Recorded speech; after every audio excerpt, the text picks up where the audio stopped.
kind of disagree with it in the fact that they kind of do it in a negative way, like they shove the views down your throat. I don't think there's anything wrong with protesters, especially if they're protesting peacefully.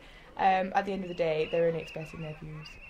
I'm a lawful observer down here. I come here to observe the and try to be impartial as possible and observe what's going on between like the police, the interaction with the police and the community down here.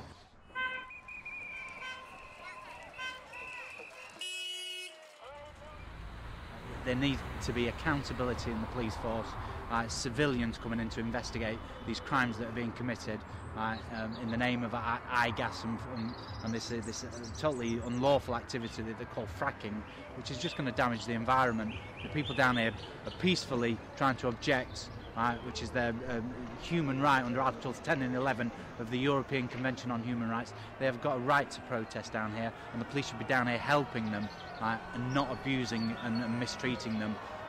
Literally frog march you along the road in front of the convoys, in front of the lorries, and if it's a disabled person or an elderly person or a young person or someone or young children, they will literally throw them out the line to ensure that the swift progress of the convoy both into the site and out of the site. One of the charges here that will stick because they're totally unlawful. There needs to be accountability for GMP, and Peter Fahey himself, the Chief Constable of Greater Manchester Police, needs to be held to account.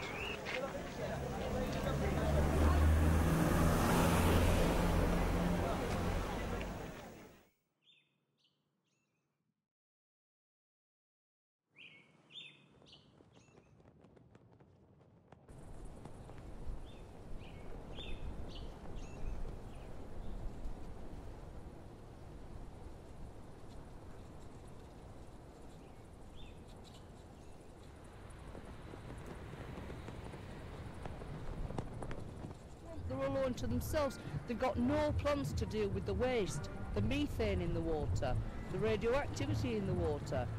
They can't ever take it out. Once they've made that, once they've polluted that water's gone. The local people living in the houses and the farms around are now showing solidarity with the protectors. This may not have been the case at the beginning. They were obviously wary and slightly suspicious of this camp appearing. But as the issues have been explained to them, as they've witnessed the peaceful protests, they now support the camp, and many of them actually take part in the peaceful walks in front of the convoys when they appear in the mornings and the evenings. It's a great community. We've had storms over November, December, where the winds just come up and blown the whole camp away, and it's really surprising to see people from all ages, all walks of life, from the very young to the very old, come together and just rebuild the camp time and time again. Industrial process, notwithstanding the social and environmental and health consequences.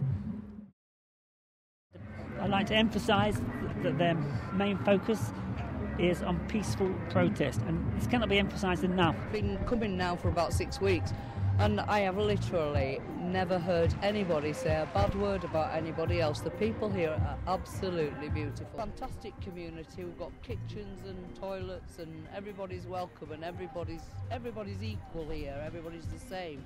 We have no leaders. It's just we all look after each other and support each other.